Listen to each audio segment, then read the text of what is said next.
प्रकाश जावड़ेकर के लिए जोरदार तालियों के साथ इस सत्र का आगाज करते हैं। और सवाल बहुत सारे हैं, कोशिश करूंगी सर उसको समय में निपटा पाऊं मैं और समेट पाऊं।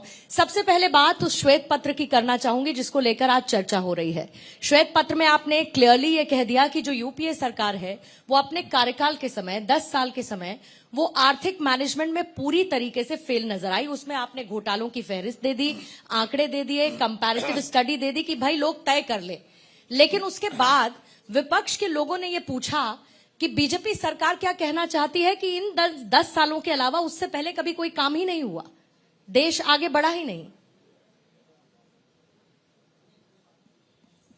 प्रधानमंत्री मोदी जी के नेतृत्व में जो सरकार काम कर रही है, श्वेत पत्र लाया है। और क्यों लाया है?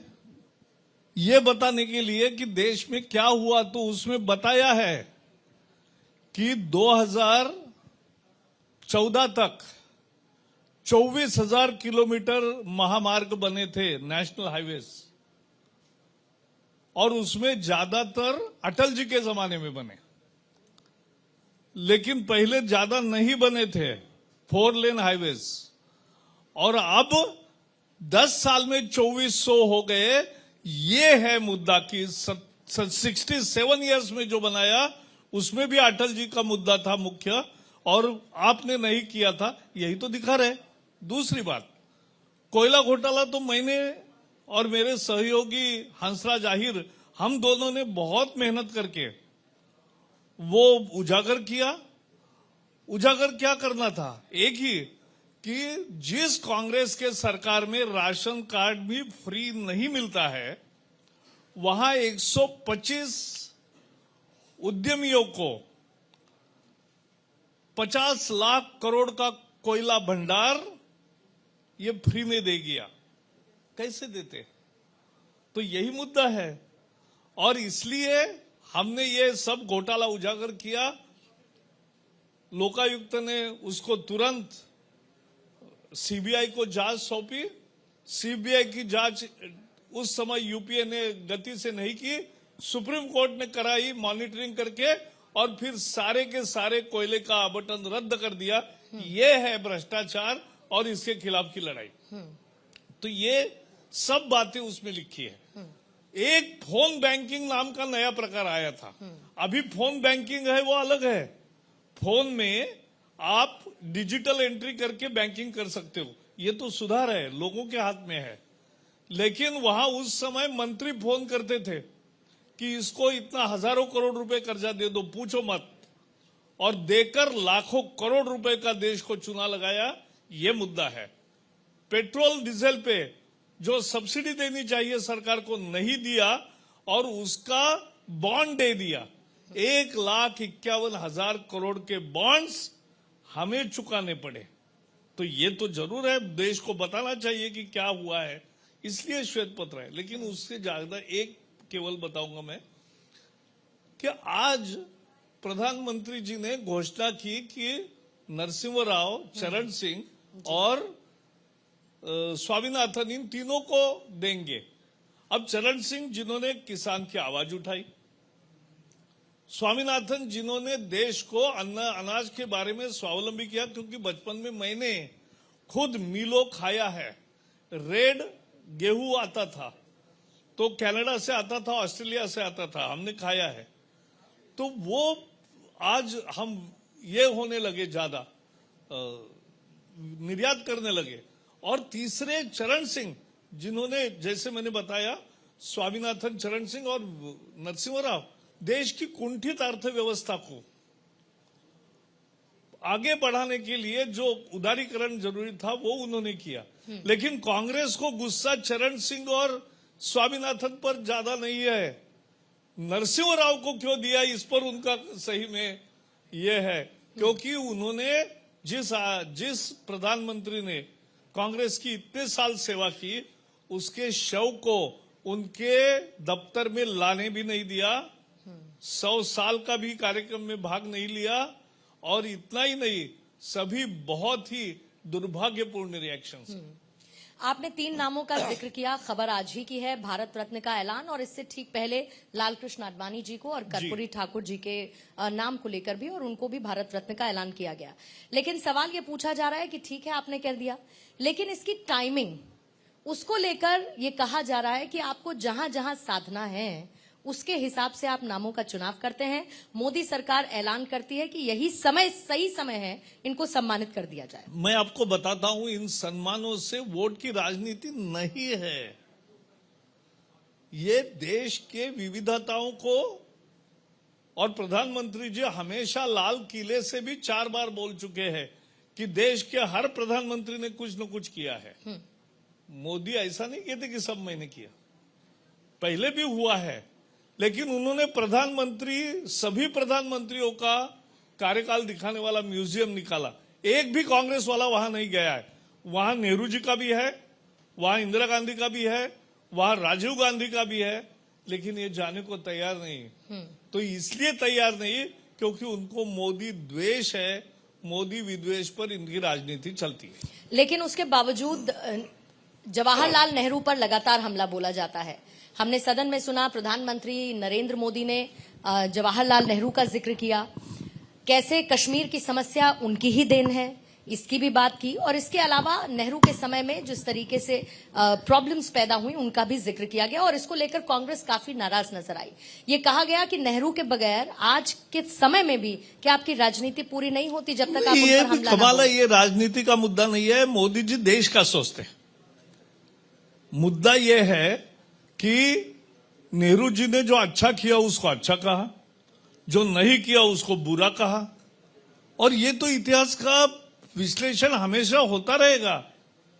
सरदार पटेल ने सारे 540 संस्थान विलीन कर दिए बिना शर्त। एक ही नेहरू जी के पास जिम्मेवारी थी, और नेहरू जी ने कश्मीर में 370 दे दिया, जिसको निकालने के लिए देश को 75 साल राह देखनी पड़ी, और अब निकल गया और कश्मीर में खुशहाली वापस लौट आई। लेकिन इसके बावजूद ऐसे बहुत सारे मुद्दे हैं सर जो विपक्ष उठाता है। प्रधानमंत्री कहते हैं कि हम 400 पार जाएंगे। ये आत्मविश्वास पहले उनमें आता किस वजह से है कि वो ये कहते हैं कि 370 बीजेपी के और एनडीए के 400 पार, और तीसरे टर्म में तीसरी सबसे बड़ी अर्थव्यवस्था बनाने वाले हम होंगे। ये कॉन्फिडेंस कहां से है? कॉन्फिडेंस काम से आता है, लोगों के विश्वास से आता है। देश के गरीब को पूछो, वो कहता है ये गरीबी से आया है, उसको गरीब का दर्द समझता है, गरीब के लिए काम करता है, इसलिए गरीब का वोट है। वो मध्यम वर्ग को सब प्रकार के, आज कानून व्यवस्था अच्छी हुई, आज ही एक कंपैरिजन आई है, डिजिटल डाटा जो 200 रुपए पड़ते थे अब 10 रुपए पड़ रहे, और जो पहले 1 GB भी नहीं होता था डाउनलोड, आज 18 GB डाउनलोड हो रहा है हर महीने एवरेज। तो ये जो बढ़ा है ये बहुत बड़ा फायदा है। ईज ऑफ लिविंग आया है, ईज ऑफ टैक्सेशन आया है, तो ये भी है सबके लिए, इस समाज के सभी वर्गों के लिए मोदी जी ने काम किया।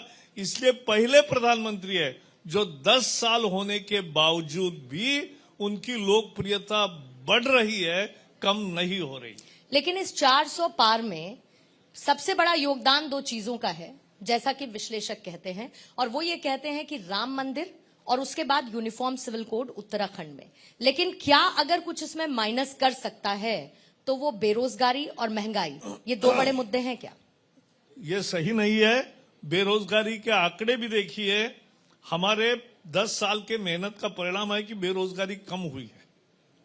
आज देखो, मैं एक सिंपल उदाहरण बताता हूं, मुद्रा लोन से। मुद्रा लोन 50,000 से लेकर 10 लाख तक 35 करोड़ लोगों को मिला है, 45 करोड़ लोगों को। मैं बैंक में था, एक उद्योग मिलता है अगर 1 लाख रुपए, 2 लाख रुपए, 3 लाख रुपए, 10 लाख रुपए, तो 2, 4, 5 रोजगार नए शुरू होते हैं जी। तो ये एक योजना ने 25 करोड़ से अधिक नए जॉब्स तैयार किए, ये मैं दावे के साथ कह सकता हूं। लेकिन राहुल गांधी को भी आप लोग नहीं छोड़ते। नहीं, राहुल वो गांधी बेरोजगार पर है। आप नहीं, वो बेरोजगार है, उसको रोजगार देना मुश्किल है। राहुल गांधी पर आप लगातार हमलावर रहते हैं। प्रधानमंत्री जी ये कहते हैं कि एक स्टार्टअप बना दिया, लिफ्ट भी नहीं हो रहे हैं, लॉन्च भी नहीं हो रहे हैं।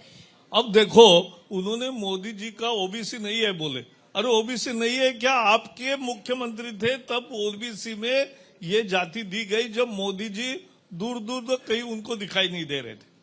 तो ये कांग्रेस ने किया है, लेकिन ये इतिहास पढ़ते नहीं। किसी ने चिट्ठी थमा दी, बोल दिया आटा 40 रुपए लीटर हो गया है, बोल दिया कि आप गैस में कोयले डालोगे, तो कुछ भी बोलते हैं। तो उनको जो चिट्ठी आती है, जो स्मरण रहता है, उतना ही कह सकते हैं। तो आप ये नहीं समझते कि कोई अगर आप किसी पर कोई कमेंट करते हैं या कोई स्टेटमेंट देते हैं तो बदले में उसका स्टेटमेंट भी आएगा? फॉर एग्जाम्पल राहुल गांधी और मल्लिकार्जुन खड़गे की मैं बात करती हूँ। इसी ओबीसी वाली बात पर मल्लिकार्जुन खड़गे ने यह कह दिया कि प्रधानमंत्री मोदी को बिना सड़कों पर आंदोलन किए ओबीसी वर्ग का दर्जा मिल चुका है। ये मल्लिकार्जुन खड़गे कहते हैं। उससे पहले राहुल गांधी ने इसको लेकर स्टेटमेंट दिया था। हद हो गई। अरे भाई, मोदी जी ने जो कार्यक्रम किए उसके बारे में बोलो। अब कहा जनेऊ दिखाने लगे हो? ऐसा देश नहीं रहा है। देश बहुत आगे चल पड़ा है। देश तरक्की के लिए वोट करेगा, विकास और विरासत का सम्मान, इसके लिए लोग वोट करने वाले हैं। और इसलिए आपने जो पूछा था राम मंदिर 500 साल की लड़ाई थी, उसके लिए इतना बड़ा संघर्ष हुआ। मैं 90 के कार सेवा में और 92 के कार सेवा में भी था। 92 में मैं मंच पर था, तो मैंने देखा है मेरे आंखों के सामने क्या लोगों का जबरदस्त एक्शन था। तो ये मैंने देखा है। तो उसमें मुझे ये समझ में आया कि अरे राम सब जगह है ना, कहाँ नहीं है। मैं केरल का प्रभारी हूं, वहां कम्युनिस्ट नेता है सीताराम। वो सीता भी है, राम भी है। वो एन राम बड़े पत्रकार है, तमिलनाडु में है। तमिलनाडु में जो मुख्यमंत्री थे एम.जी. रामचंद्रन। तो ऐसे जहां जाओ वहां राम है। ये देश एक था। अब वो नैरेटिव नया तैयार कर रहे कि ये अलग है, नॉर्थ अलग है, साउथ अलग है। जी। बिल्कुल अलग नहीं है। पूरा देश एक है और पूरा देश एक रहेगा। अब ये बोलते हैं कि हमारा जो टैक्स हमने दिया है उतना हमें वापस करो। और तो फिर देश का रक्षा कौन करेगा? उसका खर्चा मिलिट्री का कौन करेगा? अगर ऐसा हुआ कि हर राज्य ने किसे जितना पैसा आया उतना सब उसको दे, तो फिर राज्य को, देश को न्यायालय कैसे मिलेंगे? फिर देश को उच्च शिक्षा कैसे मिलेगी? देश का विज्ञान और अंतरिक्ष विज्ञान कैसे प्रगति तरक्की करेगा? रेलवे कैसे चलेगी? ये सोचते ही नहीं, बिना सोचे कुछ भी बोलते हैं, क्योंकि उनको देश तोड़ना है। जी, लेकिन प्रधानमंत्री 4 जातियों का जिक्र करते हैं प्रकाश जावड़ेकर जी, लेकिन उसके बावजूद चुनाव आते आते फिर से वही बात घूम के आ जाती है कि हमारे देश की राजनीति में जाति है जो कभी जाति नहीं। ये भी अब मुझे लगता है इससे भी समाज थोड़ा आगे बढ़ रहा है। I know that there was a time when many people, many voters never used to cast their vote but vote their caste. But now is not that situation.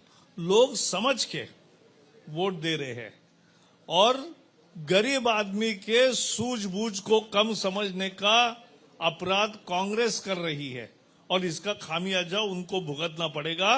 52 है, अब 40 भी रहते क्या? ये मैंने नहीं कहा, ये तो ममता ने कहा। तो यही है। आपने ममता बनर्जी की बात की, उस पर भी मैं आपसे बात करना चाहूंगी। महागठबंधन और जिस तरीके से वो आगे बढ़ रहे हैं उस पर जरूर आपसे चर्चा करूंगी, लेकिन उससे पहले क्योंकि 400 पार का नारा है, 2024 चुनाव सर पर है, साउथ में आपको सर बड़ी जिम्मेदारी दी गई और आप बहुत बखूबी उस जिम्मेदारी को निभा रहे हैं। लेकिन प्रधानमंत्री मोदी के साउथ में लगातार हो रहे दौरे बीजेपी की जमीन को साउथ में कितना मजबूत कर रहे हैं? और दूसरा, क्या साउथ आज भी बीजेपी के लिए चुनौती है? आज मैं अपने भारत 24 पर एक बहुत महत्वपूर्ण घोषणा कर रहा हूं कि साउथ इंडिया में सबसे ज्यादा एमपी होने वाला दल भारतीय जनता पार्टी होगा। ये आप समझना चाहिए, क्योंकि कर्नाटक में हम फिर से बहुत जोर से आएंगे। तेलंगाना में 8 एमएलए आए तो 8 एमपी बनेंगे। आंध्र में अब बहुत नया स्थिति पैदा हो रहा है। तमिलनाडु में और केरल में भी हम खाता ही नहीं खोलेंगे, थोड़ा अच्छा करेंगे। अंडमान, पुडुचेरी, सब जगह, लक्षद्वीप हम आएंगे। तो ये पूरा जो चित्र दिख रहा है वो चित्र साउथ में ज्यादा से ज्यादा एमपी बनने वाली पार्टी बीजेपी होगी, दूसरी कोई नहीं होगी। ये बड़ा ऐलान आप कर रहे हैं, लेकिन इसके बाद ये कहा जाता है कि प्रधानमंत्री मोदी वहीं पर मोर्चा संभालते हैं जहां पर बीजेपी की जमीन कमजोर होती है। जैसे कि मैं पिछले जो विधानसभा चुनाव हुए, फिर चाहे आप उसमें राजस्थान की बात कर लीजिए या फिर आप उसमें छत्तीसगढ़ की बात कर लीजिए। छत्तीसगढ़ में अमित शाह जी ने जिम्मेदारी संभाली हुई थी। लगातार राजस्थान में प्रधानमंत्री मोदी के हमने दौरे देखे और वहां ज्यादा देखे जहां पर बीजेपी कुछ कमजोर थी। अब हम देख रहे हैं साउथ में सर, साउथ में प्रधानमंत्री लगातार रोड शोज कर रहे हैं, लोगों से जनसंवाद कर रहे हैं।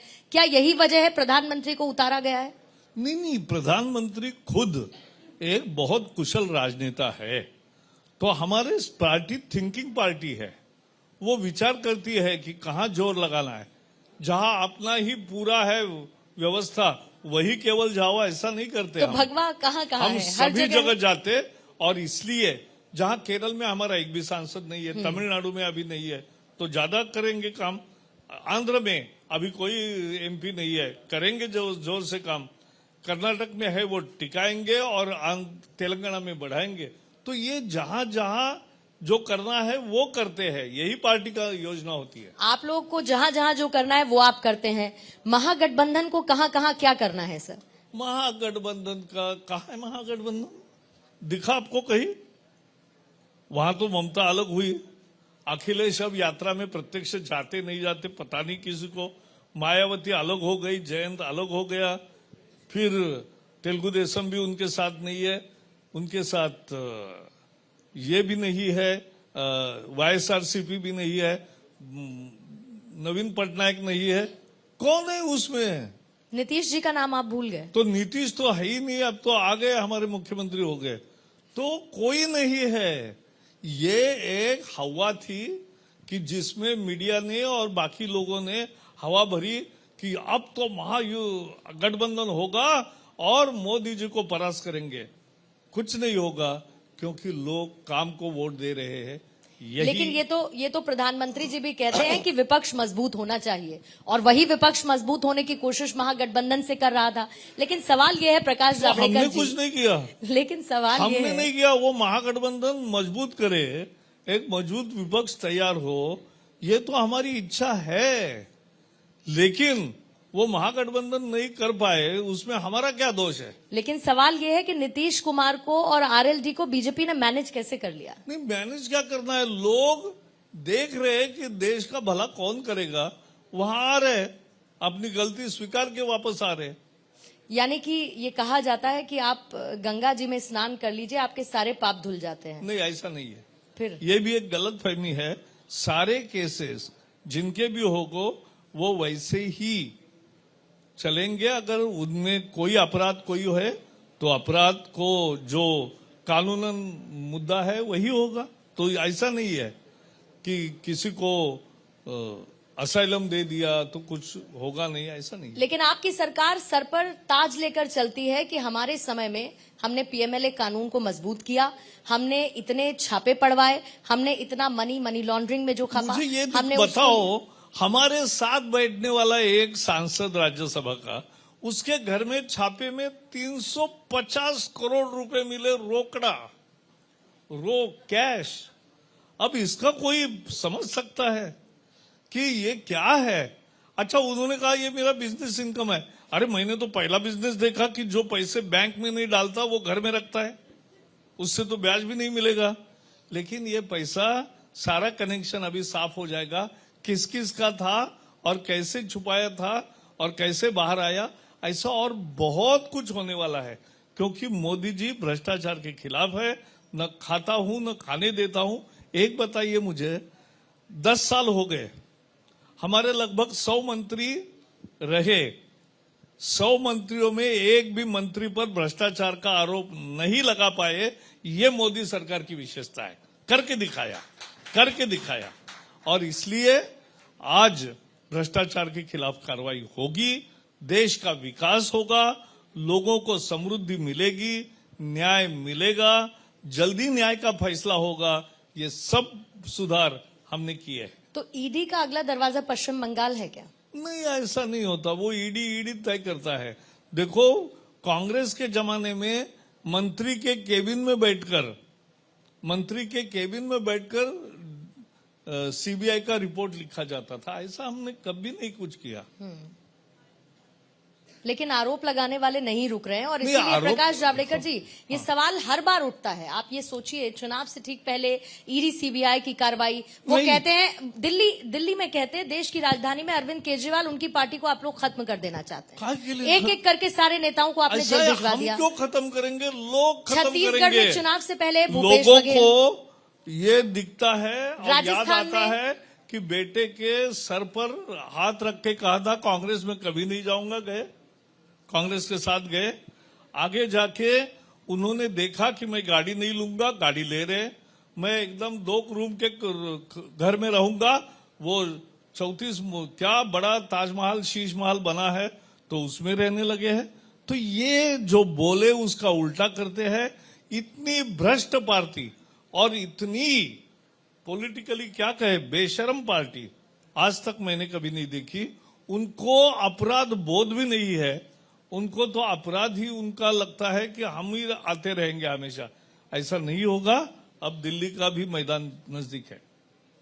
लेकिन इसके साथ साथ दिल्ली की आपने बात कर ली, अब जरा थोड़ा सा मैं महाराष्ट्र पर आ जाती हूँ। हाँ? महाराष्ट्र में बड़े इंटरेस्टिंग लेकिन टाइम्स डेवलपमेंट्स अप हुए। हुआ है। कोई दिक्कत हाँ, नहीं है, थोड़ा नहीं सा समय दिक्कत, मैं हाँ। इजाजत से और आगे बढ़ाती हूँ सर। महाराष्ट्र की मैं बात करना चाहूंगी क्योंकि महाराष्ट्र में 2 बड़े डेवलपमेंट्स हुए। इससे पहले उद्धव ठाकरे, शिंदे गुट, उधर शिंदे जी आपके साथ आ गए सरकार।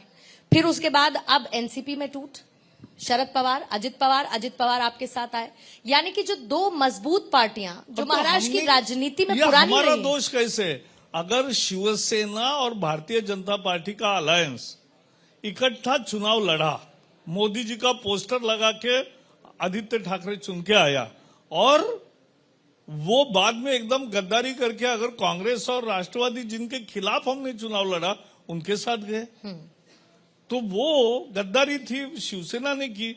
अब उसके लिए एकनाथ शिंदे का क्या कहना था कि आप अभी भी बीजेपी के साथ जाइए। जब वो गुवाहाटी में थे तो उन्होंने कॉल किया कि अभी भी जाइए तो हम आपके साथ ही है, लेकिन नहीं गए तो वो हमारे साथ आ लेकिन गए। सर, अंदर खाने ऐसी मुलाकात में क्या बात होती है कि बाहर निकलते निकलते व्यक्ति बीजेपी का हो जाता है? नहीं, ऐसा कुछ नहीं होता। एक ही होता है कि वो काम देखता है। उसको एक ही आश्वासन हम रूम में क्या देते हैं कि आपका सम्मान बरकरार रहेगा और आप जितना काम करोगे उतना काम हम देंगे। यही बताते हैं, बाकी क्या बताना है। फिर झारखंड में डर क्यों लगा हेमंत सोरेन को? नहीं, हेमंत सोरेन को डर, अब चोरी करने के वाले को ही डर लगेगा ना। उनको ये भी डर था कि अब सरकार आप बना लेंगे। हाँ, तो यही तो नहीं बनाना हमारा सरकार, हमने नहीं बनाया ना। तो हम ऐसा है, जो जहां अजित पवार खुद आया, एकनाथ शिंदे और उनके साथी खुद आए, तो उनको मना करेंगे कि मत आओ मत आओ मत आओ? ऐसा नहीं हम करेंगे। दरवाजे खुले हैं। बिल्कुल बिल्कुल। आजा मेरी देश गाड़ी का में बैठ जा। विकास और देश की विरासत, इसके लिए हमारे दरवाजे सबके लिए खुले हैं। जो अच्छा काम करना चाहते उनका स्वागत है। अंत में एक बहुत महत्वपूर्ण सवाल लेते हुए सर चर्चा को खत्म करूंगी। यूनिफॉर्म सिविल कोड को लेकर बात हो रही है और उत्तराखंड में अब क्योंकि पास हो चुका है बिल, ऐसे में सवाल ये उठ रहा है कि आप उत्तराखंड में 8% को टारगेट कर रहे हैं, बी, अगर यूनिफॉर्म सिविल कोड की बात हो रही है तो उसको केंद्र क्यों नहीं लेकर आती? नहीं, मैं समझा नहीं। कोई भी देखो, ये राज्यों का अधिकार है कि वो अपने अपने कानून बनाए। उत्तराखंड ने पहल की। अब लड़का और लड़की दोनों को समान इनहेरिटेंस, यानी पिताजी की प्रॉपर्टी उन दोनों को समान रूप से मिली। इसमें क्या विरोध है करने जैसा है? हर शादी का रजिस्ट्रेशन होगा, इसमें क्या विरोध है? तलाक अगर लेना है तो दोनों की सहमति से लेना है, इसमें क्या विरोध हो सकता है?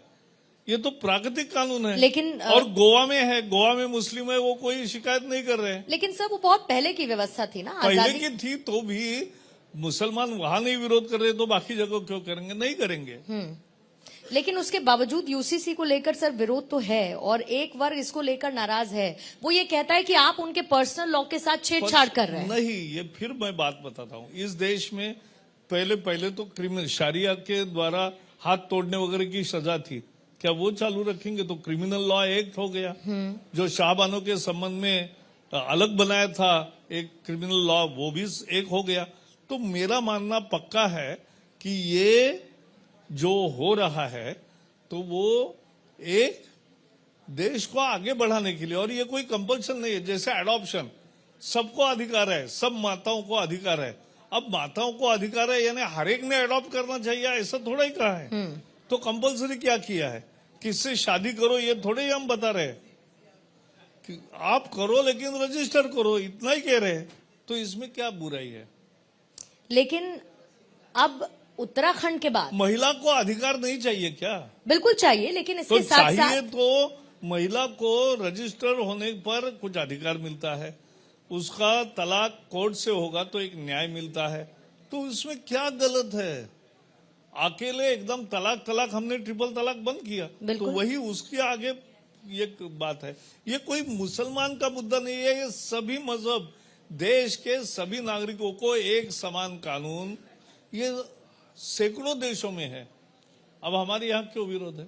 लेकिन जहां है वहां तो मुसलमान विरोध नहीं लेकिन कर सर रहे। इसके बावजूद ये कहा जाता है कि आप लोग संवाद नहीं करते हैं, विपक्ष को लेकर साथ नहीं चलते हैं, क्योंकि आपके पास बहुमत है तो पास के साथ बिल पास हो जाते हैं, नहीं कानून होता का रूप है। ले लेते हैं। ये मैं आपको बताना चाहता हूँ, इतनी बार बैठकें करते हैं सरकार, हर समय बुलाती है, और हमारी सांसदीय कमेटियां है जिसमें कांग्रेस और सभी विपक्ष के लोग होते हैं, दिल से बात करते हैं, और उसमें से 70% से अधिक सुझाव सरकार स्वीकार करती है। इससे ज्यादा और इज्जत क्या केंद्र होती की है? तैयारी यूनिफॉर्म सिविल कोड को लेकर कब तक की है? नहीं, ये मुझे पता नहीं, वो उस विभाग के मंत्री बता सकेंगे। 2024 को लेकर बीजेपी के 3 प्रमुख एजेंडे जिनके साथ जनता के बीच जाएगी। बीजेपी का प्रमुख एजेंडा विकास, विकास और विकास, यही 3 एजेंडे हैं, दूसरा कुछ नहीं। बहुत बहुत शुभकामनाएं सर। धन्यवाद। Thank you so much Prakash Javadekar जी। एक बार जोरदार तालियों के साथ इस सत्र को समाप्त करते हैं। शुक्रिया सर।